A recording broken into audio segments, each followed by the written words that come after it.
Yes people, good morning, good afternoon, good evening to all of you. कैसे सब लोग? Hope so आप सब लोग बहुत बढ़िया रहेंगे। मैं बता दूं, मैं भी बहुत अच्छा हूं। तो आज हम रिवाइज करने वाले हैं कुछ इंटरेस्टिंग क्वेश्चन जो कि ट्रांसफर प्राइसिंग टॉपिक से है। तो आ जाइए सब लोग क्वेश्चन नंबर 5 पे। और क्वेश्चन नंबर 5 में देखिए क्या दे रखा है। क्वेश्चन नंबर 5 में दे रखा है कि Anush motor limited is a Indian company, declared the income of the 300 crore computed in accordance with the chapter 4D, but before making the any adjustment in respect of following transaction for the year ended 31 मार्च 2025। तो बेटा Indian company है जिसका नाम है आपका Anush motor limited. इन्होंने क्या किया, अपना पी&एल बनाया होगा, और पी&एल बनाने में यहां पे इन्होंने जो नेट प्रॉफिट बताया है, that net profit is basically 300 crore rupees है, वो नेट प्रॉफिट बताया है। लेकिन इसमें हुआ क्या, 10,000 cars sold to the Rida Limited, which hold 30% share in the Anush Motor Limited at the price is the less than $200 each car than the price charged from the Shinto Limited। अब एक बात समझना, यहां पे Anush limited जो है वो एक कंपनी जो है रिडा लिमिटेड, उनको कार बेच रहा है, 10,000 कार बेची है, लेकिन रिडा लिमिटेड इसमें 30% होल्ड करता है। इसका मतलब आपको यू नो दैट कि एक कंपनी किसी दूसरी कंपनी 26% और मोर का इक्विटी शेयरिंग होल्ड करती है तो वो एसोसिएट एंटरप्राइज बन जाती है। तो आप अपनी एसोसिएट एंटरप्राइज को 10,000 कार है वो सोल्ड कर रहे हो और उससे $200 लेस चार्ज कर रहे हो, तो ये तो गलत कर रहे हो। तो यहां पे आर्म लेंथ प्राइस है, वो आर्म लेंथ प्राइस कितनी आनी चाहिए, $200 ज्यादा होना चाहिए। तो यहां पे आपने सेल को कम रिकॉर्ड किया है, और सेल को जब आप बढ़ाओगे तो आपको प्रॉफिट को बढ़ाना पड़ेगा, और प्रॉफिट को बढ़ाने के लिए आपको क्या करना पड़ेगा, यहां पे आर्म लेंथ प्राइस का एडजस्टमेंट करना पड़ेगा। Because comparable uncontrol price method में आप बाकी लोगों से जो है वो चार्ज कर रहे हो, वो ज्यादा चार्ज कर रहे हो, बट एसोसिएट एंटरप्राइज से आप $200 लेस चार्ज कर रहे हो, तो इतना आपको एड बैक करना पड़ेगा, प्रॉफिट को बढ़ाना पड़ेगा। तो कितना बढ़ाएंगे, तो बाबू यहां पे क्या होगा, आपने 10,000 कार बेची है और उसमें पर कार पे आपने $200 कम चार्ज किया है, और डॉलर का रेट कितना लेना है, यहां पे दे रखा है 63, तो मल्टीप्लाई कर दीजिए 63, इतने से आपको प्रॉफिट को बढ़ाना पड़ेगा। तो 10,000 multiply by 200 multiply by 63, it's comes to the 12.6 crore है। वो 12.6 करोड़ से इनकम को बढ़ाना पड़ेगा in case of the Anush limited. आगे देखिए क्या दे रखा है, royalty of 1 crore 20 lakh paid to the Toyota Limited for use of the technical know-how in the manufacture of the car। अब कार मैन्युफैक्चरिंग में आप जो नो हाउ यूज कर रहे हैं वो कोयोटो लिमिटेड से आपने लिया है। एक चीज समझना, अगर आपके बिजनेस में कोई भी ऐसा नो हाउ है, इंटेंजिबल है, और आपका बिजनेस है वो उसी नो हाउ पे डिपेंड करता है, तो आप दोनों एसोसिएट एंटरप्राइज बन जाएंगे। और यहां पे एसोसिएट एंटरप्राइज ये बन जाएंगे कौन कौन, आपका Anush limited and Kyoto limited. अब इन्होंने क्या किया, अनुष लिमिटेड ने उनको रॉयल्टी दिया है, और रॉयल्टी यहां पे पी&एल के डेबिट में डाली होगी, और वो रॉयल्टी कितनी डाली है, $1.2 करोड़ जो है वो $1.2 करोड़ पी&एल के डेबिट में डाला है। लेकिन Kyoto limited has provided the same know how to the another Indian company at the $90 lakh.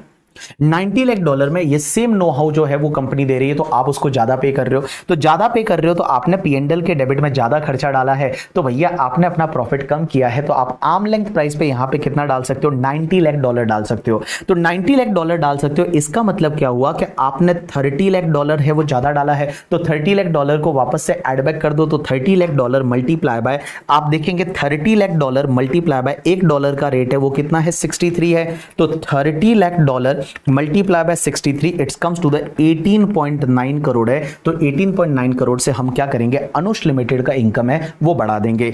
तीसरा क्या दे रखा है, loan of the euro 1000 crore carrying interest 10% पर annum advance by the Dorf limited, a German company, was outstanding as on 31 March 2024। एक German company है, उससे आपने लोन लिया है 1000 करोड़ यूरोज का। तो गाइस 1000 करोड़ यूरोज का लोन लिया है, तो यूरो का रेट 84 है, तो आप मैं ये बोलूं 84,000 करोड़ रुपीस हो गया। 84,000 करोड़ रुपीस का लोन लिया है। The total book value of asset of the Anush motor limited is 90,000 crore. Anush limited का जो total book value of the asset है वो 90,000 करोड़ है। एक बात समझो, मैंने आपको क्या बताया था, एक कंपनी किसी दूसरी कंपनी को लोन देती है और वो उसके टोटल असेट का 51% या मोर है, तो दोनों एसोसिएट एंटरप्राइज बन जाएगी। तो यहां पे डॉफ लिमिटेड एंड आपका अनुष लिमिटेड दोनों क्या बन गई, एसोसिएट एंटरप्राइज बन गई। अब यहां पे एसोसिएट एंटरप्राइज बन गई, लेकिन हुआ क्या, the German company had also advance the loan to the similar amount to the another Indian company at the rate 9% पर एनम। हमने 10% में लोन लिया क्योंकि एसोसिएट एंटरप्राइज है, हम खर्चा ज्यादा डाल रहे हैं, प्रॉफिट कम कर रहे हैं, तो हमको यहाँ पे 9% ही अलाउ होना चाहिए। तो 1% इंटरेस्ट वापस से एडबैक हो जाना चाहिए, तो 1% इंटरेस्ट वापस से एडबैक हो जाना चाहिए। तो एक बात बताइए, यहां पे आपका 1000 करोड़ का जो लोन है, 1000 करोड़ यूरो का, मल्टीप्लाई बाय 1 यूरो का रेट क्या होता है, दैट इज द 84, और मल्टीप्लाई बाय आपका रेट क्या रहेगा 1% है, वो इंटरेस्ट वापस से एड बैक करना पड़ेगा क्योंकि P&L के डेबिट में आपने 10% इंटरेस्ट डाला है। तो 1000 multiply by 84 multiply by 1%, it's comes to the 840 crore. 840 crore का इंटरेस्ट है, उसको वापस से एड बैक कर दीजिए। तो गाइस 300 प्लस 12.60 प्लस आपका 18.90 प्लस आपका 840, so it's total comes to the 1171.5 crore है। इतना इनकम हो जाएगा 1171.5 crore. This is the correct answer, ये आपका करेक्ट आंसर हो जाएगा। उसके बाद में क्वेश्चन नंबर 5 के बाद में मैं बताऊं आपको क्वेश्चन नंबर 7 है। ये क्वेश्चन नंबर 7 भी आपको करना है, लेकिन 7 जब आप क्वेश्चन करोगे तो सिमिलर ऐसा ही क्वेश्चन है, मैं आपको बता देता हूं। देखिए, Exi Limited is an Indian company in which Zilla INC US company has 28% shareholding and voting power. तो दोनों associate enterprise है। Following transaction were affected between these two companies during the financial year 24-25. सबसे पहला क्या है, India का company है जो Exi Limited है, आप इंडियन कंपनी के प्रोस्पेक्टिव से सोचोगे। यूएस का कंपनी है, वो फॉरेन का कंपनी है। अब एक बात समझना, ये एसोसिएट एंटरप्राइज के बीच में हमेशा ऐसे ट्रांजेक्शन करते हैं कि इंडिया में प्रॉफिट को कम करने की कोशिश करते हैं। तो देखिए, सबसे पहला क्या है, Exi Limited sold 1000 piece of t-shirt at the $2 per t-shirt, at the rate $2, like $2 per t-shirt to Zilla INC. The identical t-shirt were sold to the unrelated party, namely the Kennedy INC at $3 per t-shirt. आप associate enterprise को कम में cell कर रहे हो, तो यहां पे arm length price कितनी हो जाएगी, $3 पर टी-शर्ट हो जाएगी। तो मुझे एक बात बताओ, यहां पे कितना ऐड करना पड़ेगा, $1 पर टी-शर्ट ऐड करना पड़ेगा। तो $1 पर टी-शर्ट, इसका मतलब आपका $1,00,000, और $1 का रेट क्या लेना है, ऐसा कुछ दे रखा है, 64 दे रखा है। तो मल्टीप्लाई बाय 64 करोगे तो बाबू यहां पे एक बात बताओ, 64 लाख रुपीस है, वो आपको एक्सी लिमिटेड की इनकम को बढ़ाना पड़ेगा। दूसरा देखिए क्या दे रखा है, Exi Limited borrowed $2 lakh from the foreign lender based in the guarantee of Zilla INC. For this, Exi Limited paid 10,000 as guarantee fees to the Zilla INC. To the unrelated party for the same amount of loan, Zilla INC collected the $7,000 as a guarantee fees. तो आप अपनी associate enterprise को guarantee fees ज्यादा दे रहे हो, जिससे कि P&L के डेबिट में आप ज्यादा खर्चा डालोगे, जिससे कि इंडिया में प्रॉफिट कम हो जाएगा। तो यहाँ पे आपका डिफरेंस कितना है, $3,000 का है। तो आप एक काम करिए, यहाँ पे $3,000 मल्टीप्लाई बाय $1 का रेट कितना है, 64 है। तो $3,000 multiply by 64, that's comes to the आपका 1,92,000 है। इतना प्रॉफिट है, वो इंक्रीज करना पड़ेगा एक्सी लिमिटेड का। आगे देखिए क्या दे रखा है, Exi Limited paid $15,000 to Zilla INC for getting various potential customer detail to improve the business. Zilla INC provide the same service to unrelated party at $10,000. तो भैया यहाँ $5,000 का झोल कर रहे हो आप, तो $5,000 जो है मल्टीप्लाई बाय 64, तो इतना और इनकम ऐड हो जाएगा। Multiply by 64, it's comes to the आपका 3,20,000। तो आपकी इनकम में कितना ऐड करना पड़ेगा, एक तो 64 लाख है, उसके बाद में 1,92,000 है, and 3,20,000, it's comes to the 69,12,000 है, वो 69,12,000 है। इतना इनकम में ऐड करना पड़ेगा। आपसे आगे क्या पूछा है, Exi limited is located in the special economic zone and its income before transfer pricing adjustment is 1,200 lakh. तो भैया उसमें इतना ऐड हो जाएगा। Compute the adjustment to be made in the total income of Exi limited, state whether it can claim the deduction under section 10AA for the income enhance by applying transfer pricing provision. अब एक बात समझना, जो भी transfer pricing provision की वजह से आपकी इनकम बढ़ जाती है, तो क्या उसके सामने डिडक्शन ले सकते हैं? एक चीज समझना, डिडक्शन तो ले सकते हैं, लेकिन अगर एओ ने बढ़ाई, एक सेक्शन हुआ करती है, अगर आपको याद रहेगा तो 92C का सब सेक्शन जो 1 था, that is the most appropriate method. 92C का सब सेक्शन 2 क्या बोलता है कि असेसिंग ऑफिसर आपकी आर्म लेंथ प्राइस निकाल सकता है, और अगर असेसिंग ऑफिसर ने आपकी आर्म लेंथ प्राइस निकाली है ना, तो उसमें क्या होता है ना, फिर उसका जो 92C का सब सेक्शन 4 क्या बोलता है कि असेसिंग ऑफिसर ने आर्म लेंथ प्राइस निकाली, तो जितनी प्राइस बढ़ाई है उसके सामने आपको कोई भी डिडक्शन का बेनिफिट नहीं मिलेगा। उसके सामने बेसिकली इसमें 3 वाली सेक्शन होती है, उसमें एओ निकाल सकता है। तो उसमें क्या होता है ना, आपने जितनी प्राइस बढ़ाई है उसके सामने डिडक्शन का बेनिफिट नहीं मिलेगा। तो अगर मान लो यहां पे ये अजम्पशन है कि ये मान लो assume it is increase by the AO, तो उसके सामने आपको कोई भी डिडक्शन अंडर चैप्टर 6 है या डिडक्शन अंडर सेक्शन 10AA का बेनिफिट वगैरह आपको नहीं मिलेगा। उसके बाद में अगर क्वेश्चन की बात करें तो 5 एंड आपका 7 हो गया। उसके बाद में अपन चलते हैं क्वेश्चन नंबर 10 पे, और देखिए क्वेश्चन नंबर 10 क्या है। पहली चीज तो मैं बताऊं, क्वेश्चन नंबर 10 में यहां पे आपकी बुक में रीसेल प्राइस मेथड लिखा हुआ है, इसको कर दीजिए CUP method. This is the CUP method, comparable uncontrolled price method. ठीक है, देखिए, Paras limited is a Indian company engaged in the manufacturing of the supreme quality mink blanket ये किसी को बेच रहे हैं। It has borrowed total 60 crore by way of loan on 31st March 2025. Paras Limited is an Indian company engaged in the manufacturing of the supreme quality mink blanket. It has total borrowed 60 crore by way of loan on the 31st March 2025. Saksham Limited of Germany imported 5 lakh blanket from the Paras Limited for the resale in Germany at 2000 per unit. तो यहाँ पे अपन ने क्या किया है, अपन ने किसी Germany की कंपनी है उसको 5 लाख ब्लैंकेट है वो बेचे है, और 5 लाख ब्लैंकेट है वो कौन सी वैल्यू पे बेचे है, 2000 पर ब्लैंकेट की वैल्यू पे बेचे है। Paras Limited sold similar blanket to the other dealer in the Germany at 2100 per unit. But हम बाकी को जो बेच रहे हैं भैया, आर्म लेंथ प्राइस जो बाकी को बेच रहे हैं, कंपेरेबल प्राइस है वो कितना है, 2100 ब्लैंकेट पर ब्लैंकेट बेच रहे हैं। Paras Limited received a bank guarantee on the 1st April 2024 for availing the cash credit limit of the 9 crore for which Saksham Limited was the guarantor. अब एक बात समझना, आपने 9 करोड़ का लोन लिया है, आपने जो 9 करोड़ रुपए का लोन लिया है, और भैया उसका जो आप क्या किया एक समझने, वापस से अब इसको लाइन को पढ़ेंगे। Paras Limited received a bank guarantee on the 1/4/2024 for availing the cash credit limit of 9 crore for which Saksham Limited was the guarantor. तो भैया Saksham Limited है वो गारंटर है, 9 करोड़ रुपए के लोन का गारंटर है। अब एक बात बताइए मुझे, आपका टोटल लोन कितना हो गया, 60 करोड़ आपका पहले का बोरोइंग है करके, ठीक है, एंड भैया अभी 9 करोड़ का आपने किया तो 69 करोड़ हो गया। अब एक बात बताओ, आउट ऑफ 69 करोड़ का आपका जो लोन है 60, लेकिन इसमें 60 करोड़ में शायद ये 9 करोड़ इंक्लूड होगा ना। अब एक बात समझना, यहां पे 9 करोड़ के लिए गारंटी दी है, तो हमने क्या पढ़ा था, अगर आपकी टोटल बोरोइंग में 10% और मोर का गारंटी किसी एक पर्सन ने दिया है तो आप दोनों एसोसिएट एंटरप्राइज बन जाएंगे। तो यहां पे मैं ऐसा बोलूं कि पारस लिमिटेड एंड सक्षम लिमिटेड जो है जर्मनी वाला, वो दोनों एसोसिएट एंटरप्राइज बन गए। अब आगे देखिए क्या दे रखा है, The terms of the trade for other dealer was to make a payment within the 1 month from the date of sale of goods by the Paras Limited, whereas the Saksham Limited the credit period allowed was the 3 month from the date of sale of goods। और Saksham Limited अपने को पैसे भी late दे रहा है भैया, यहां पे पैसे भी लेट दे रहा है। बाकी लोग जो है वो 1 महीने में पैसा दे देते हैं, लेकिन सक्षम लिमिटेड आपकी एसोसिएट एंटरप्राइज है वो आपको 3 महीने में पैसा दे रही है। And cost of capital was the 12% पर annum and the supply of goods assume to be uniform throughout the year. ये कॉस्ट ऑफ कैपिटल है वो पूरे साल का मिला के आपका 12% पर एनम होता है। You are required to determine whether the Paras Limited and Saksham Limited are associate enterprise or not. Answer is yes, both are associate enterprise. Compute the arm length price of the transaction between them and the amount to be added to the income of the Paras Limited, if any, by way of the arm length price adjustment. तो पहली चीज तो मैं बताऊं, यहाँ पे आपका arm length price है वो 2100 पर ब्लैंकेट आपको लेना चाहिए। This is the arm length price, लेकिन इसमें एक और एडजस्टमेंट करना पड़ेगा, that is related to the आपका क्रेडिट पीरियड का।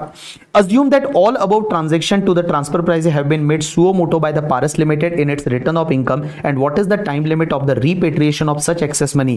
What are the implication if excess money is not repatriated within the such prescribed time limit? तो गाइस एक बात समझिए, सबसे पहली चीज तो मैं बताऊं ना, आपको जो आर्म लेंथ प्राइस होनी चाहिए वो आपकी आर्म लेंथ प्राइस 2100 रुपया पर ब्लैंकेट होनी चाहिए, जो कि बाकी को बेच रहे हो। क्योंकि हमेशा एक बात समझना, जब भी ट्रांसफर प्राइसिंग में आप आर्म लेंथ प्राइस निकालते हो तो आर्म लेंथ प्राइस कहां से चालू करोगे, अनटेंटेड प्राइस से।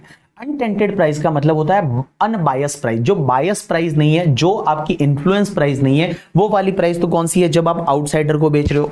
तो आउटसाइडर को जब आप बेच रहे हो जर्मनी, तो मैं तो वो 2100 में बेच रहे हो तो 2100 में होना चाहिए। अब एक और बात समझना, आप अपनी एसोसिएट एंटरप्राइज को 2000 में बेच रहे हो, ये तो गलत प्राइस है, इस पे तो काटा मारने का। ये प्राइस तो तुम्हारी टेंटेड प्राइस है, बायस प्राइस है, इन्फ्लुएंस प्राइस है, इसको छोड़ दो। आप 2100 से चालू करोगे। अब एक बात समझना, आप बाकी लोगों को क्रेडिट देते हो 1 मंथ का और अपनी एसोसिएट एंटरप्राइज को क्रेडिट दे रहे हो आप 3 मंथ का।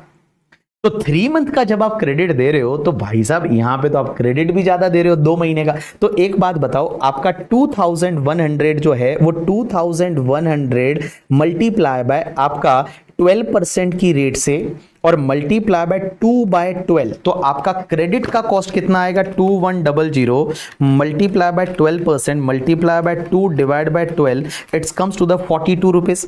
तो 42 रुपीज पर ब्लैंकेट कॉस्ट आ गया, तो आपका 2142 है, 2142 ये आपकी आर्म लेंथ प्राइस आ गई। ये आपकी आर्म लेंथ प्राइस आ गई और आप चार्ज कितना कर रहे हो, 2000 कर रहे हो। तो मुझे बताओ 2000 आप चार्ज कर रहे हो, तो आप एक काम करो 2142 माइनस 2000, तो आप एक काम करिए 142 है वो पर ब्लैंकेट आपकी इनकम में जोड़ दीजिए। और टोटल ब्लैंकेट आपने कितने बेचे हैं, टोटल ब्लैंकेट आपने इस साल में 5 लाख बेचे हैं, तो 5 लाख से मल्टीप्लाई कर दीजिए। तो आप 5 लाख से मल्टीप्लाई कर देंगे तो it's comes to the I think 7.1 crore आ जाएगा। दिस 7.1 करोड़ है, इतना पारस लिमिटेड का इनकम बढ़ा दीजिए। अब एक बात बताइए, this is call your primary adjustment. अब ये 7.1 करोड़ है ना, since your primary adjustment is more than 1 crore, तो आपको सेकेंडरी एडजस्टमेंट करना पड़ेगा।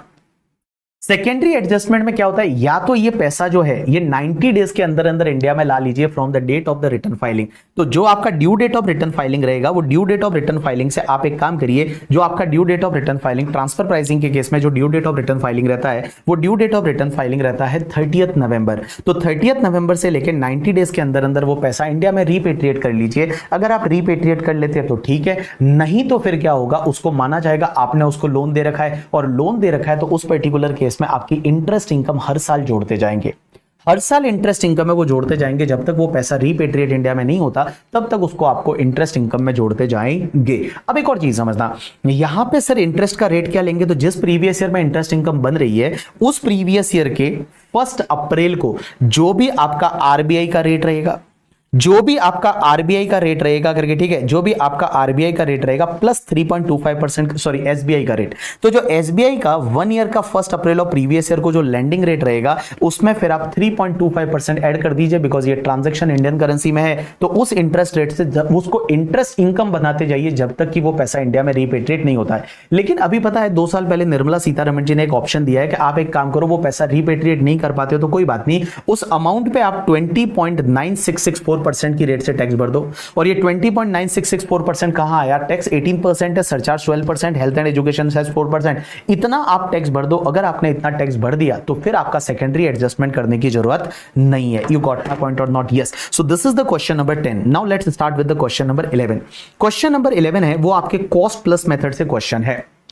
कॉस्ट प्लस मेथड कब लगता है पता है, कि जब आप लोग अपनी एसोसिएट एंटरप्राइज के लिए कोई सॉफ्टवेयर वगैरह बनाते हैं, तो आप लोग क्या करते हैं, अपनी एसोसिएट एंटरप्राइज के लिए सॉफ्टवेयर वगैरह बनाते हैं और वो सॉफ्टवेयर बना के अपनी एसोसिएट एंटरप्राइज को सेल कर देते हैं। तो इस पर्टिकुलर केस में क्या होता है, आपकी सेलिंग प्राइस है वो तो टेंटेड है, आपकी सेलिंग प्राइस है वो बायस है, तो यहां पे कॉस्ट प्लस मेथड लगता है। कॉस्ट प्लस मेथड में क्या होता है, आपकी जो कॉस्ट होती है उसमें ले लो, और भैया कंपेरेबल जो ट्रांजेक्शन है वो बाकी लोगों के साथ जब आप करते हो तो कॉस्ट पे कितना प्रॉफिट ले रहे हो उसको आप ऐड कर दो, तो भैया उतना जो है वो आपका आर्म लेंथ प्राइस आ जाएगा। तो चलिए इसी पे एक क्वेश्चन है, question number 11।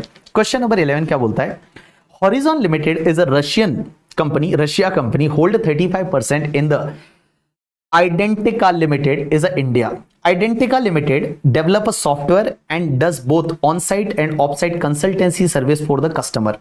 Identica Limited during the year build Horizon Limited Russia for 120 man hours at the rate of the 1800। ये तो बायस है, क्योंकि आपने अपनी एसोसिएट एंटरप्राइज को जिस रेट पे बिल किया होगा वो तो बायस है। देखो एसोसिएट एंटरप्राइज के साथ जो ट्रांजैक्शन करोगे ना, that is a bias. Arm length price निकालने के लिए हमेशा क्या करने का, चालू कहां से करोगे, जो आप अनरिलेटेड पार्टी के साथ कर रहे हो ना, वो वाली प्राइस से आपको चालू करना है। The total cost, direct and indirect cost for executing this work amounting to 2,25,000। लेकिन आपका जो कॉस्ट लगा होगा तो वो तो अनबायस है, तो सबसे पहले आपकी कॉस्ट आ गई 2,25,000। अब एक बात समझना, however Identica Limited bill Sandy Limited India at the rate of 2,800 per man hour for the similar level of the manpower and earn a gross profit of 50% on the cost। अब बाकी लोगों से हम 50% ऑन कॉस्ट है वो profit charge करते हैं, तो आपको एसोसिएट एंटरप्राइज से भी 50% ऑन कॉस्ट करना चाहिए। तो एक बात बताइए, आपकी कॉस्ट कितनी है, 2,25,000। ये तो अनटेंटेड है ना, ये तो अनबायस है। सेलिंग प्राइस बायस है, कॉस्ट थोड़ी बायस है, कॉस्ट तो अनबायस है। अब एक बात समझना, इस पे आप सीधा 50% ऐड कर दीजिए, यह आर्म लेंथ प्राइस होगा। लेकिन रुको रुको, कुछ आपके फंक्शनल डिफरेंसेस दे रखे हैं। फंक्शनल डिफरेंसेस ये दे रखे हैं कि आप लोग आउटसाइडर से 50% प्रॉफिट कमाते हैं। तो आउटसाइडर से 50% प्रॉफिट कमाते हैं, तो मैं बोलूंगा आपकी आर्म लेंथ प्राइस 50% जीपी होना चाहिए ऑन द कॉस्ट। लेकिन कुछ एडजस्टमेंट है। पहला, while Identica Limited derives technology support from the Horizon Limited, there is no such support from the Sandy Limited. The value of the technology support received from the Horizon Limited may be put at 18% of normal gross profit margin। अब एक बात समझना, आपकी associate enterprise आपको support दे रही है, बाहर वाला सपोर्ट नहीं दे रहा, तो जो सपोर्ट नहीं दे रहा है उससे आप 50% प्रॉफिट चार्ज कर रहे हो, तो जो सपोर्ट दे रहा है उससे तो कम चार्ज करोगे ना। सपोर्ट दे रहा है उससे कम चार्ज करोगे, और वो सपोर्ट की वैल्यू कितनी दे रखी है, that is the 18% of the normal GP margin. तो नॉर्मल जीपी मार्जिन आपका 50% है, तो आप एक काम करिए 50% का 18% करेंगे तो 9% अपने को कम प्रॉफिट चार्ज करना चाहिए, 9% कम प्रॉफिट चार्ज करना चाहिए। दूसरा, As Horizon Limited give business in the large volume, Horizon Limited अपने को लार्ज वॉल्यूम में बिजनेस दे रहा है जो कि बाकी लोग नहीं देते, इसलिए हम उसको 12% डिस्काउंट देते हैं ऑन द नॉर्मल जीपी। तो नॉर्मल ग्रॉस प्रॉफिट मार्जिन का 10% डिस्काउंट, तो जीपी मार्जिन बाकी से कितना चार्ज कर रहे हैं 50%, सो इनसे 10% कम चार्ज करिए, तो 50% का 10% कम्स टू द आपका 5% आप कम प्रॉफिट चार्ज करिए। उसके बाद में in case of the rendering service to the Horizon limited, Identica limited never run any risk nor incur any marketing cost. On the other hand, in case of the service to the Sandy limited, Identica limited has the assume all the risk and cost associated with the marketing function which may be estimated at 12% of the normal gross profit margin. अब एक बात समझना, आप associate enterprise से जब transaction करते हो तो यहां पे कोई रिस्क नहीं है, यहां पे आपको कोई मार्केटिंग वगैरह नहीं करना, और बाकी लोगों के साथ में मार्केटिंग भी करना पड़ता है, रिस्क भी लेना पड़ता है, और जहां रिस्क और मार्केटिंग की वैल्यू है वो 12% ऑफ जीपी है, तो सीधी सी बात है बाकी लोगों से ज्यादा चार्ज कर रहे हैं। इस ट्रांजैक्शन में, अपने एसोसिएट वाले ट्रांजैक्शन में कोई रिस्क नहीं है, कोई मार्केटिंग नहीं करना, तो इससे कम प्रॉफिट चार्ज करेंगे। कितना कम करेंगे, 12% ऑफ द जीपी मार्जिन। तो जीपी मार्जिन आपका 50 है, उस पर आप 12% कर दीजिए, तो 50 पे 12% 6% कम प्रॉफिट चार्ज करिए। आगे दे रखा है Identica limited offer 1 month credit to the Horizon limited, the cost of providing such credit may be valued at 2% of the gross profit, no such credit was given to the Sandy limited. अब अपन अपनी associate enterprise को credit दे रहे हैं, बाकी को नहीं दे रहे, तो बाकी को जब नहीं दे रहे तो 50% प्रॉफिट चार्ज कर रहे हैं, तो इसको जब क्रेडिट दे रहे हैं तो इससे तो ज्यादा चार्ज करना चाहिए, क्योंकि जितना क्रेडिट दोगे उतना आप ज्यादा प्रॉफिट चार्ज करोगे, तो इसको क्रेडिट दे रहे हैं तो ज्यादा प्रॉफिट चार्ज करना चाहिए। कितना ज्यादा, 2% ऑफ द ग्रॉस प्रॉफिट, तो इसमें आप ऐड कर दीजिए 2% ऑफ द ग्रॉस प्रॉफिट, तो ग्रॉस प्रॉफिट आपका जो है वो 50 है, 50 multiply by 2% comes to the 1% आ जाएगा। अब आप देखिए आपका प्रॉफिट कितना बनता है, तो 50% में से आपने 9% लेस करना है, 5% लेस करना है, 6% लेस करना है, बट 1% ऐड करना है। इट्स कम्स टू द आपका 50 minus 9 minus 5 minus 6 and plus 1, it's comes to the 31%। तो आपको 31% प्रॉफिट कॉस्ट पे लेना है, तो कॉस्ट आपकी कितनी है 2,25,000, इस पे आप 31% प्रॉफिट ऐड कर दीजिए, तो 2,25,000 पे आप एक काम करिए 31% प्रॉफिट ऐड कर दीजिए, इट्स कम्स टू द 2,94,750 है, इतना आपका आना चाहिए, 2,94,750 है, ये आपको इतना बिल करना चाहिए। अब आपने बिल किया कितना है, आपने जो बिल किया है वो 120 मैन आवर्स का बिल 1800 की रेट से किया है, तो 120 मल्टीप्लाई बाय 1800 करेंगे तो इट्स कम्स टू द 2,16,000 है, इतना आपने बिल किया है, तो आपने कम बिल किया है, तो बाबू 2,94,750, तो इसका 78,750 है, इतना आपको प्रॉफिट में जोड़ना पड़ेगा in case of the indica limited. जो इंडिका लिमिटेड है वो इंडिका लिमिटेड है, उसके प्रॉफिट में आपको कितना जोड़ना पड़ेगा, 78,750 है, इतना आपको प्रॉफिट में ऐड करना पड़ेगा। उसके बाद में अगला क्वेश्चन नंबर 12, ये भी तुम्हारी कॉस्ट प्लस मेथड से ही क्वेश्चन है। इस क्वेश्चन में क्या हुआ समझने की कोशिश करना। MNO Limited Mumbai is engaged in providing IT and communication service. Its subsidiary company is MNO INC USA का एक कंपनी है जो सब्सिडरी कंपनी है।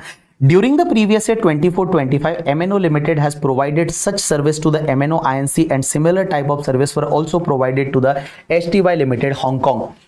Billing detail and other information are given below. अब एक बात समझना, MNO लिमिटेड मुंबई है जो कि आपके MNO INC यूएसए को सर्विस प्रोवाइड कर रही है, एज वेल एज द ये MNO लिमिटेड इंडिया का है, वो STY लिमिटेड हांगकांग का है, उसको भी सर्विस प्रोवाइड कर रही है। अब देखो बिलिंग पर month to the MNO limited, ये तो तुम्हारा टेंटेड है क्योंकि ये तो एसोसिएट एंटरप्राइज को बिल कर रहे हो, ये तो टेंटेड है, ये तो बायस प्राइस है, ये तो भैया एकदम गंदा वाला प्राइस है, ये तो गलत प्राइस ही रहेगा। लेकिन billing price to the STY limited जो है ये आपका कंपेरेबल अनकंट्रोल्ड वाला, ये आउटसाइडर है, तो आउटसाइडर को तो आप सही वैल्यू पे बिलिंग कर रहे होंगे, कितने 92,000 से बिलिंग कर रहे हैं करके पर मंथ। अब एक बात समझना, लेकिन कुछ यहां पे पॉइंट है क्या, MNO Inc. has given a loan of the USD 1,20,000 to the MNO Limited to purchase the hardware for execution of its project. Rate of interest is 4%. अब एक बात समझना, जो यूएस का अपना एसोसिएट एंटरप्राइज है उसने हमको $1,20,000 का लोन दिया है और उस पे आपको 4% की रेट से इंटरेस्ट भी देना पड़ रहा है करके। आगे देखिए क्या दे रखा है। Direct and indirect cost incurred are USD 120 पर एंड USD 210 पर आर रेस्पेक्टिवली। डायरेक्ट कॉस्ट है वो अपना 120 पर डॉलर है पर आर का, एंड आपका इनडायरेक्ट कॉस्ट है वो USD 210 पर आर है। MNO Limited work 9 hours per day for 18 days to execute the project of the MNO Inc. and 8 hours per day for the 18 days to execute the project of the HDY Limited. MNO Limited has provided such service throughout the year to the both the customer. अब एक और चीज समझना, warranty was provided to HDY Limited. HDY Limited को हम warranty भी दे रहे हैं for the period of 2 year. Cost of warranty is calculated at the rate of the 1.5% of the direct cost incurred. The cost of warranty is neither included in the direct और indirect cost. अब ये warranty जो है ये हम अपनी associate enterprise को नहीं दे रहे बट आउटसाइडर को दे रहे हैं. Assume all the cost and billing are even throughout the year. Compute the arm length price as per the cost plus method and amount to be added if any to the income of the MNO Limited. Assume conversion rate is a 75 per dollar. अब एक बात समझो, पहली चीज तो आपको ये देखना पड़ेगा कि जो आउटसाइडर के साथ ट्रांजैक्शन हो रहा है उसमें आप प्रॉफिट कितना कमा रहे हो. जैसे ऊपर वाले क्वेश्चन में तो क्या किया था, सीधा प्रॉफिट दे रखा था कि आउटसाइडर के साथ ट्रांजैक्शन कर रहे हो उसमें आप 50% ऑन कॉस्ट कमा रहे हो. तो पहले तो मुझे ये देखना पड़ेगा कि जो आउटसाइडर के साथ जो हम ट्रांजैक्शन कर रहे हैं उसमें प्रॉफिट कितना कमा रहे हैं. तो आउटसाइडर के साथ जब ट्रांजैक्शन कर रहे हो दैट इज HTY लिमिटेड के साथ में कर रहे हो तो बाबू HTY लिमिटेड जो है उसको अपन बिलिंग किसने पे कर रहे हैं, तो बिलिंग कर रहे हैं उसको $92,000 पे कर रहे हैं. $92,000 पे कर रहे हैं. अब इसमें से एक काम करो, अपनी जितनी जितनी कॉस्ट लग रही है ना वो सब लेस कर दो. अपनी जितनी कॉस्ट लग रही है HTY लिमिटेड के साथ में वो कॉस्ट अपन लेस कर दो और फिर देखो कि भैया अपन बिलिंग जो है अपना प्रॉफिट कितना आ रहा है. तो कॉस्ट में क्या क्या लगेगा, एक तो ऑब्वियसली डायरेक्ट कॉस्ट लगेगा, एक तुम्हारा इनडायरेक्ट कॉस्ट लगेगा. तो डायरेक्ट कॉस्ट कितना लग रहा है आप देखिए. HTY लिमिटेड के लिए कितने दिन काम कर रहे हैं, 8 घंटे काम करते हैं per day for the 18 days to execute project of the HTY limited. तो 8 आवर्स मल्टीप्लाई बाय आपका 18 डेज तक कितना 144 आवर्स आया और 144 और डायरेक्ट कॉस्ट अपना कितना आ रहा है 120. तो मल्टीप्लाई बाय 120 तो it's comes to the direct cost अपना आ रहा है 17,000 और 280 आ रहा है. और इनडायरेक्ट कॉस्ट कितना आ रहा है, तो 8 आवर्स जो है वो हम 8 hours 144 hour multiply by indirect cost कितना है 210. तो आपका एक second, 8 hours multiply by 18 days multiply by आपका इनडायरेक्ट कॉस्ट कितना है 210. तो 30,000 और 240 है वो आपका इनडायरेक्ट कॉस्ट है. उसके बाद एक और चीज समझना है, STI को अपन क्या कर रहे हैं, वारंटी भी दे रहे हैं. तो HTI को अपन वारंटी दे रहे हैं तो अपना वारंटी का कॉस्ट भी आ रहा है. और वारंटी का कॉस्ट कितना आ रहा है, वारंटी का कॉस्ट है वो इन्होंने बोला है कि वारंटी का जो कॉस्ट है वो वारंटी का कॉस्ट इन्होंने बोला है 1.5% ऑफ डायरेक्ट कॉस्ट इंकर्ड आ रहा है. तो डायरेक्ट कॉस्ट कितना है 17,280 और इसका आप 1.5% कर देंगे तो इट्स कम्स टू द आपका 259.2 है. ये आपका वारंटी का कॉस्ट आ रहा है. तो एक बात बताइए, अपनी टोटल कॉस्ट कितनी आ रही है जब अपन बात कर रहे हैं या जब अपन ट्रांजैक्शन कर रहे हैं आउटसाइडर के साथ. तो आउटसाइडर के साथ 17,280 प्लस आपका 30,240 प्लस आपका 259.2 तो इट्स कम्स टू द आपका 47,779.2 है. इतना कॉस्ट आ रहा है. तो मुझे एक बात बताइए, आपका प्रॉफिट कितना बचा, तो इसमें से आप 92,000 आपका बिलिंग है तो प्रॉफिट आप निकाल देंगे तो 44,220.8 है. इतना आपका ग्रॉस प्रॉफिट आ रहा है इसमें. अब आपको ग्रॉस प्रॉफिट कॉस्ट पे देखना है, क्योंकि एक बात बताओ, कॉस्ट प्लस मेथड में क्या करते हैं कि कॉस्ट में एक काम करो, जितना आप बाकी लोगों से प्रॉफिट चार्ज करते हो उतना आप ऐड कर दो. तो कॉस्ट पे अगर आप जीपी निकालेंगे तो जीपी कितना आएगा, तो 44,228.8 डिवाइड बाय कॉस्ट कितनी है 47,779.2 multiply by 100 so it's comes to the आपका 92.569% है. इतना आपका प्रॉफिट आ रहा है कॉस्ट पे 92.569%. 92 पॉइंट यहाँ पे 55 लिया है बट अपन लेंगे 92.55 ले लेते हैं. चलिए 5 इन्होंने 55 लिया है तो 92.55 है वो अपन भी ले लेते हैं करके. ठीक है. सो बेसिकली ये सेम ही आएगा, ज्यादा फर्क आएगा नहीं. 92,000 पे वगैरह आप कॉस्ट पे देखोगे तो कॉस्ट पे जो आपका प्रॉफिट है, वो कॉस्ट पे आपका प्रॉफिट कितना आया, मार्जिन जो आया वो 44,228 आया, और कॉस्ट कितनी है, इतनी है, तो कॉस्ट पे कैलकुलेट करेंगे तो 92.55% आता है। अब एक बात समझो, एसोसिएट एंटरप्राइज के साथ जो ट्रांजैक्शन कर रहे हैं उसमें अपनी क्या क्या कॉस्ट लग रही है, तो उसमें अपनी कॉस्ट लग रही है, एक तो डायरेक्ट कॉस्ट लग रही है करके, ठीक है, एक तुम्हारी इनडायरेक्ट कॉस्ट लग रही है, और उसके साथ साथ में हमको एक इंटरेस्ट भी लग रहा है लोन का, क्योंकि उससे लोन लिया है वो मशीन के लिए, तो वो इंटरेस्ट भी लग रहा है। तो एक काम करो, आपकी डायरेक्ट कॉस्ट कितनी लग रही है, तो आप कितने घंटे काम कर रहे हो, तो आप यहां पे अपनी एसोसिएट एंटरप्राइज के लिए 9 घंटे काम करते हो 18 दिन तक, और मल्टीप्लाई बाय आपकी डायरेक्ट कॉस्ट है $120, और बेटा 9 मल्टीप्लाई बाय 18 इनडायरेक्ट कॉस्ट है आपकी 210 करके, और उसके साथ में आप लोगों को जो है वो ये भी कॉस्ट लग रही है ना लोन की, क्योंकि आपने जो ये जो लोन की कॉस्ट है ये सिर्फ इसी केस में लग रही है, क्योंकि उन्होंने लोन दिया है आपको मशीनरी खरीदने के लिए, तो वो इसी कॉस्ट केस में लग रही है। तो आपका 1,20,000 का लोन है और $1,20,000 का लोन है, तो बाबू $1,20,000 का लोन मल्टीप्लाई बाय इंटरेस्ट का रेट है वो 4% है, तो आपको कितने महीने का लिए, क्योंकि आप एक महीने का हिसाब लगा रहे हो, तो एक महीने के लिए आपकी इंटरेस्ट कॉस्ट कितनी आएगी, 1,20,000 मल्टीप्लाई बाय 4% डिवाइड बाय 12 करेंगे तो ये आपकी 400 आ जाएगी। अब आपकी डायरेक्ट कॉस्ट कितनी है, 9 multiply by 18 multiply by 120, so it's comes to the 19,440, and guys 9 multiply by 18 multiply by 210 it comes to the 34,020। तो आपकी अब टोटल कॉस्ट कितनी आई यहाँ पे एसोसिएट एंटरप्राइज वाले ट्रांजैक्शन में, 19,440 प्लस 34,020 प्लस आपका 400 इट्स कम्स टू द 53,860 आया।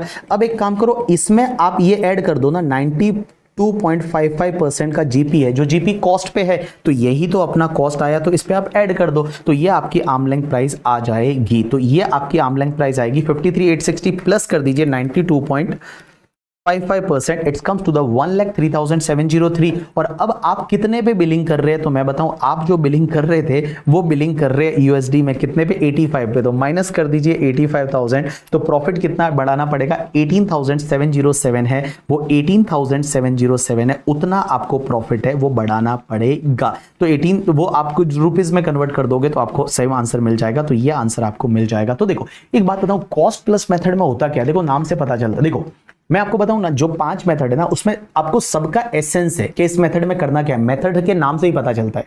जैसे कंपेरेबल अनकंट्रोल प्राइस मेथड में आप एक काम करो, बाकी लोग जो प्राइस चार्ज कर रहे हैं ना उतना आप भी चार्ज करो, that is called CUP method.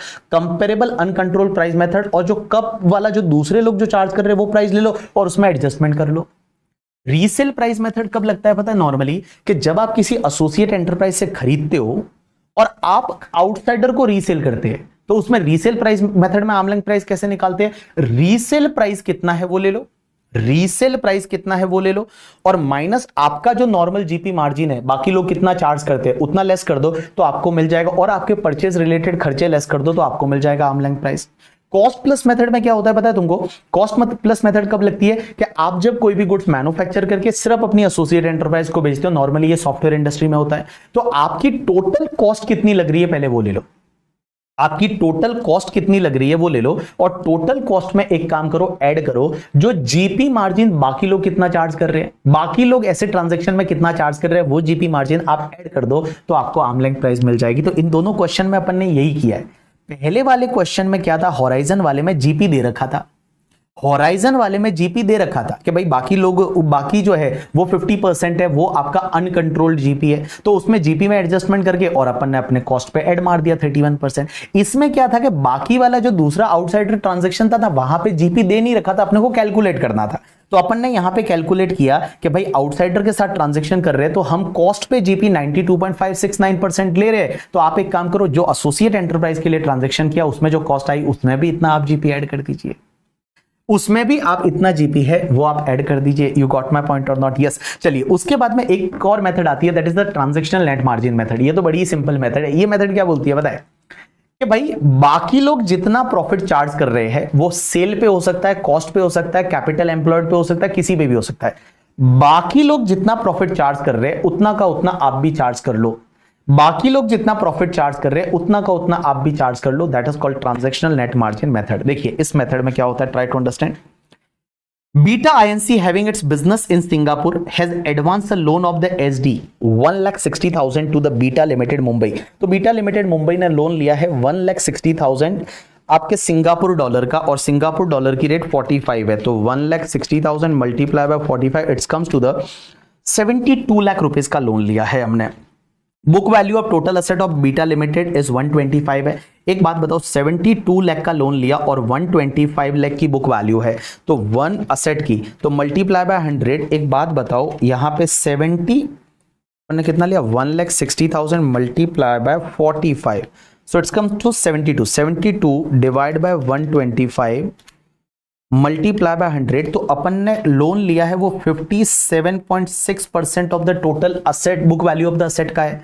तो मैंने बोला था कि अगर मान लो आपकी जो असेट्स की बुक वैल्यू है उसमें 51% और मोर का लोन अगर किसी एक एंटरप्राइज में दे दिया है तो दोनों एसोसिएट एंटरप्राइज बन गई, तो यहाँ पे एसोसिएट एंटरप्राइज तो बन गई। आगे देखिए क्या दे रखा है, beta limited provide software backup support service to beta INC, foreign की कंपनी है उसको अपन दे रही है। Beta Limited spent 50,000 man hour during the financial year for the service rendered to Beta INC. The cost of Beta Limited is a SD 75 man hour. Upon Beta Limited का जो cost है हमारा वो 75 पर मैन आवर का SD का cost लग रहा है। Beta Limited has billed Beta INC at the 90.75 man hour. अब एक बात बताओ, अपन ने उनको जो बिल किया है वो 90.75 पर मैन आवर किया, तो ये तो गलत है, ये तो टेंटेड होगा, क्योंकि एसोसिएट एंटरप्राइज के बीच में जो ट्रांजेक्शन है ना वो गंदा प्राइस है, वो प्राइस से कभी भी आर्म लेंथ प्राइस नहीं निकलेगा। आर्म लेंथ प्राइस जो आउटसाइडर के साथ जो प्राइस हो रहा है वहां से निकलेगा। आगे देखिए क्या दे रखा है, Gamma Limited in the Mumbai, which has the similar business model, provide the software backup support service to the Olive INC, a Malaysian company. Gamma Limited cost and operating profit दे रखा है। अब एक बात बताओ, ऐसी की ऐसी एक कंपनी है जो Gamma Limited है जो सेम काम करती है, उसका डायरेक्ट इनडायरेक्ट कॉस्ट मिला के देखो 800 हो रहा है लैक्स, और उसका ऑपरेटिंग प्रॉफिट कॉस्ट पे कितना है, 200 है। तो एक बात बताओ, आपका 200 है वो 800 पे है, तो मैं बताऊं 25% का प्रॉफिट मार्जिन है ऑन द कॉस्ट। मतलब अदर जो लोग है, बाहर वाले लोग हैं, वो 25% प्रॉफिट कमा रहे हैं, तो आप भी कॉस्ट पे 25% कमा लो ना, आप भी कॉस्ट पे 25% कमा लो, वो आपका क्या हो जाएगा, आपका आर्म लेंथ प्राइस हो जाएगा। तो आपका कॉस्ट कितना है, तो देखो आपने 50,000 मैन आवर्स उनके लिए काम किया और आपका कॉस्ट कितना है, 75 एसडी पर मैन आवर है, तो 75 एसडी पर मैन आवर है। अब एक बात बताइए, तो 75 एसडी पर मैन आवर है, तो आपको यहां सिंगापुरियन डॉलर में कॉस्ट कितना आया, तो 50,000 मल्टीप्लाई बाय 75, तो आपका 37,50,000 है, इतना आपका एसडी का कॉस्ट आ गया। इस पे एक काम करो ना, बाकी लोग 25% ले रहे हैं, आप भी 25% ले लीजिए, ऐड कर दीजिए 25%, तो 937 है और 500 आप इसमें ऐड कर दीजिए।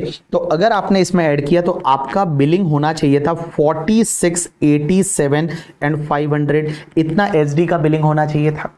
लेकिन आपने बिलिंग कितना किया है, आपने जो बिलिंग किया है वो 50,000 घंटों के लिए 90.75 एसडी का बिलिंग किया है। तो बाबू 50,000 multiply by 90.75 it's comes to the आपका 45,37,500। तो आप इसमें से लेस कर दीजिए, 46,87,500 माइनस 45,37,500, तो आपको 1,50,000 एसडी है, इतने से आपको इनकम बढ़ानी पड़ेगी। और एक एसडी की प्राइस इन्होंने बोला हुआ है लेना है आपको एक एसडी का, तो 45 ले लीजिए। तो आप इसको 45 से मल्टीप्लाई कर दीजिए, तो 67,50,000 है, उतना इनकम बढ़ाना पड़ेगा। 67,50,000 है, उतना आपको इनकम है वो बढ़ाना पड़ेगा। यू गॉट माई पॉइंट और not, you understood my point और नॉट? यस सर, हमको समझ में आया। So this is the question number your 13।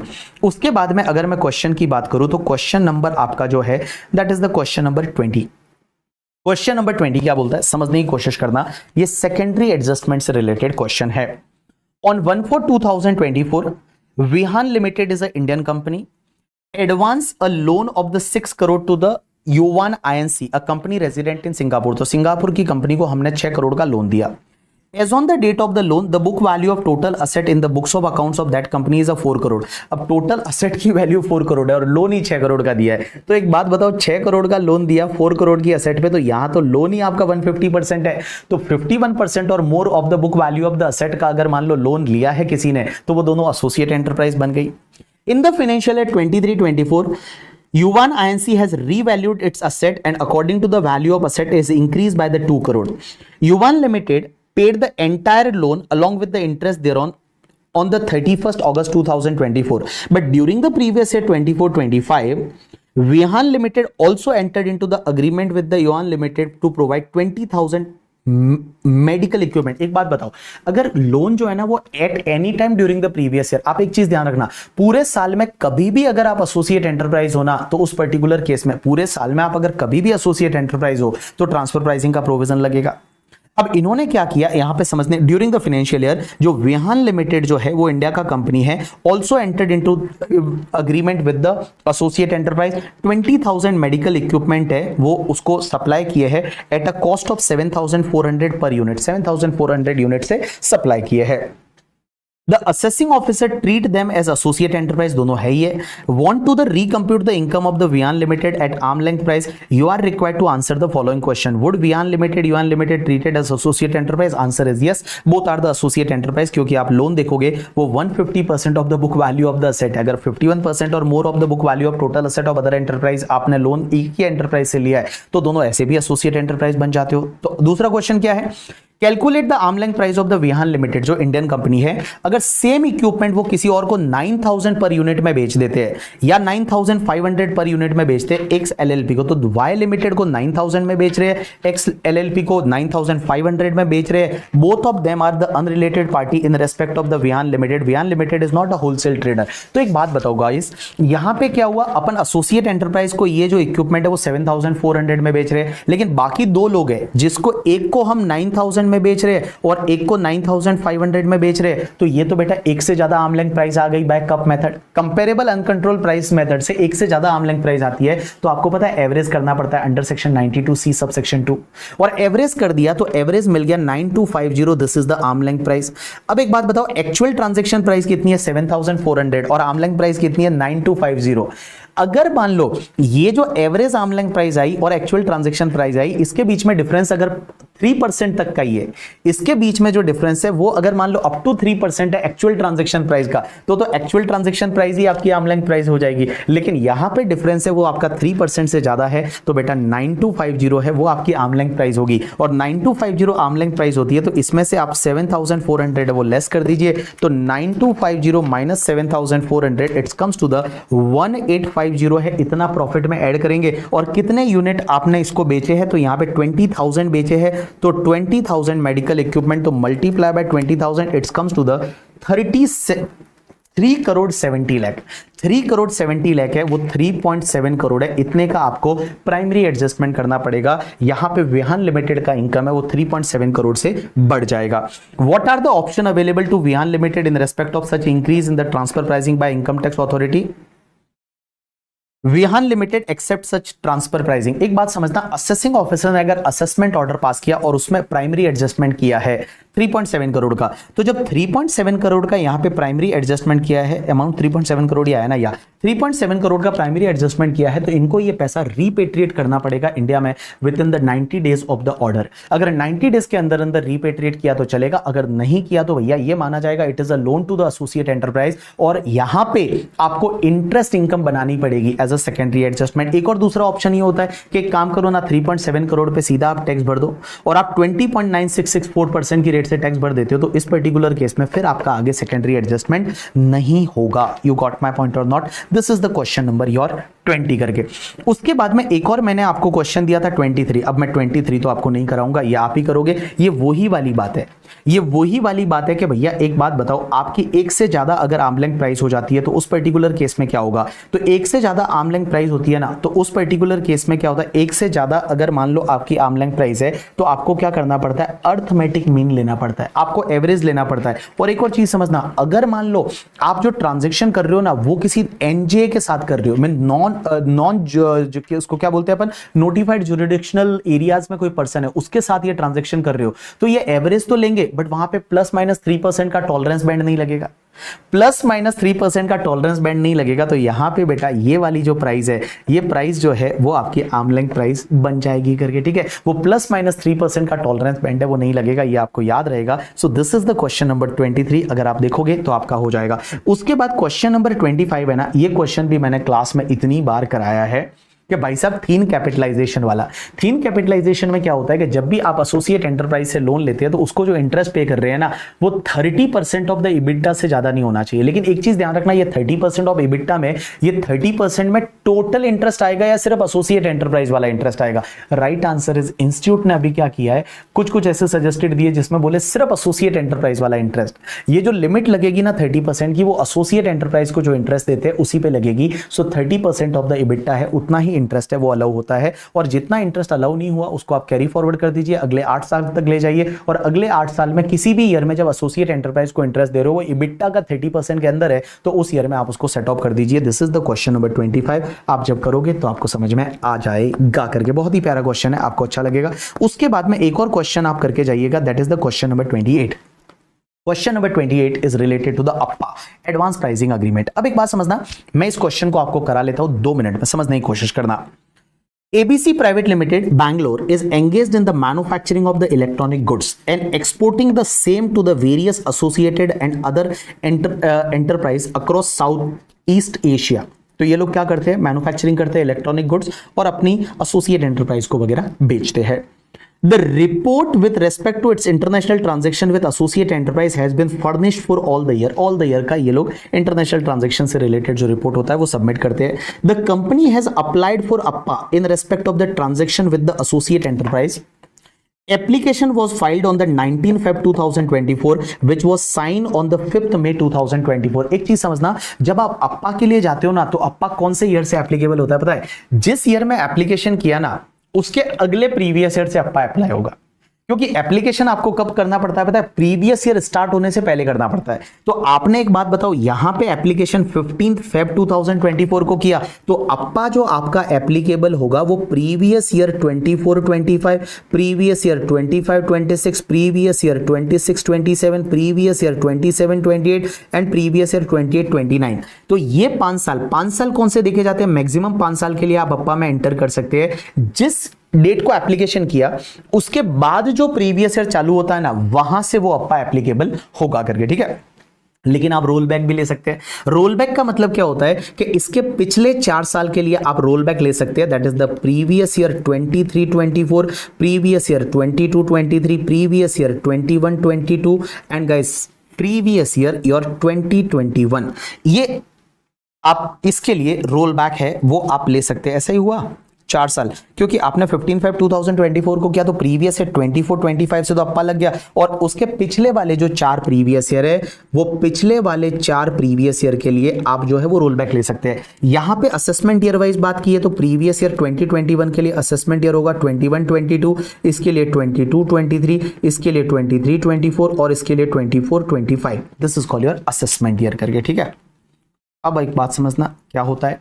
एक बात बताओ, क्या आप इसमें से पिक एंड चूज कर सकते हैं रोल बैक के लिए? आंसर इज नहीं। आपको सब ईयर के लिए आपको करना पड़ेगा। ये जितने भी ईयर है सबके लिए आपको रोल बैक के लिए एप्लीकेशन करना पड़ेगा। लेकिन एक चीज समझना, इसमें से किसी भी ईयर का अगर आपने रिटर्न टाइम पे फाइल नहीं किया था तो उस ईयर के लिए आपको रोल बैक नहीं मिलेगा।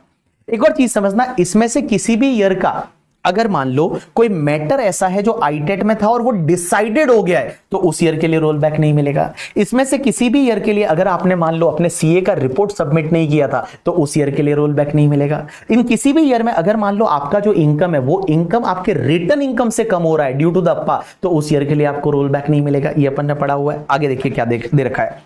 The company also applied in respect of international transaction to which APPA apply for the rollback benefit which was agreed and signed in the Jan 2025। आपको रोलबैक मिला। The detail of the status of the income tax assessment are as follow। सबसे पहले assessment year 1920 के लिए उसमें the matter is pending before High Court with regard to acquisition of company by the assessee। The dispute is about set off of losses and erstwhile company। अब एक बात समझना guys, assessment year 1920 के लिए तो ऐसे भी रोल बैक नहीं मिलेगा। असेसमेंट ईयर 21-22 ऑनवर्ड से वो आपको रोल बैक मिलेगा। तो असेसमेंट ईयर 1920 को तो भूल ही जाओ। असेसमेंट ईयर 2021 के लिए भी नहीं मिलेगा। असेसमेंट ईयर 21-22 के लिए मिल जाएगा। There is no dispute for the assessment have been completed। तो 21-22 के लिए आपको रोल बैक मिलेगा। Answer is yes. अब एक बात समझना, असेसमेंट ईयर 22-23 में क्या हुआ?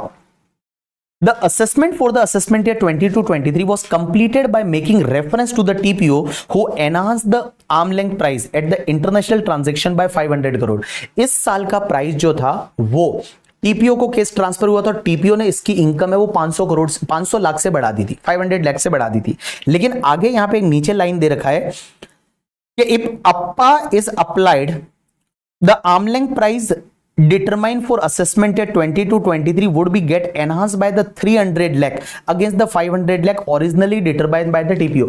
TPO ने 500 लाख इनकम बढ़ाई थी, लेकिन अगर आप अप्पा लगाते हो, रोल बैक लगाते हो तो 300 लाख की इनकम बढ़ना चाहिए।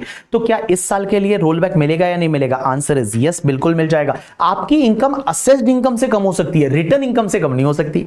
रिटर्न इनकम से कम नहीं हो सकती, असेस्ड इनकम से कम तो हो ही सकती है। यहां टीपीओ ने जो है वो टीपीओ ने इनकम जो है वो टीपीओ ने इनकम बढ़ाई थी 500 लाख, तो अभी अप्पा की वजह से 300 लाख बढ़ रही है। क्या ऐसा हो सकता है? आंसर इज यस, ऐसा हो सकता है। आगे देखिए क्या दे रखा है, तीसरा असेसमेंट ईयर 23-24 का arm length price of the international transaction was disputed before the tribunal के पास डिस्प्यूट था and which set aside the order for fresh consideration by assessing officer. एक बात बताओ, क्या यहां ट्राइब्यूनल ने ऑर्डर पास करके और फाइनल कर दिया कि नहीं? यहां ट्राइब्यूनल ने एओ के ऑर्डर को कैंसिल करके और एओ को बोला वापस से फ्रेश असेसमेंट करके आ। तो इस केस में इस ईयर के लिए भी आप रोल बैक ले सकते हो। आंसर इज यस, आप ले सकते हो। लेकिन असेसमेंट ईयर 24-25 का इनकम टैक्स रिटर्न आपने 29 दिसंबर 2024 को फाइल किया था। इसका मतलब आपने रिटर्न लेट फाइल किया था। तो जब आपने रिटर्न लेट फाइल किया था तो इस पर्टिकुलर ईयर के लिए आपको रोल बैक नहीं मिलेगा। यू गॉट माय पॉइंट और नॉट? यस। अब इसका सॉल्यूशन आप रीड कर लेंगे तो आपका काम बन जाएगा। तो गाइस यहां पे मैंने आपके 50 मिनट्स का टाइम लिया और 50 मिनट्स में अप्रोक्स आपको 1 2 3 4 5 6 7 8 9 10 के आसपास मैंने क्वेश्चन है वो फटाफट आपको रिवाइज कराए। तो होप सो आपको ये अंडरस्टैंडिंग थोड़ा बहुत बैठा होगा। So this is your revision series और अभी आपका एग्जाम है, एग्जाम को लेकर बढ़िया फोकस करो और अच्छे से खुश रह के एग्जाम दो, आपका काम बन जाएगा। ठीक है, चलो all the best, see you soon after becoming CA. And CA बनने के बाद हम मिलने वाले हैं मुंबई में, पार्टी करने वाले हैं और इस एग्जाम के बाद जो बीबी वर्चुअल का फेलिसिटेशन इवेंट रहेगा उसमें आपको आना है, मजा आएगा। हम सब लोग मिलकर आपकी सक्सेस को सेलिब्रेट करेंगे। ठीक है, चलिए, thanks a lot people, that's enough for today from my side.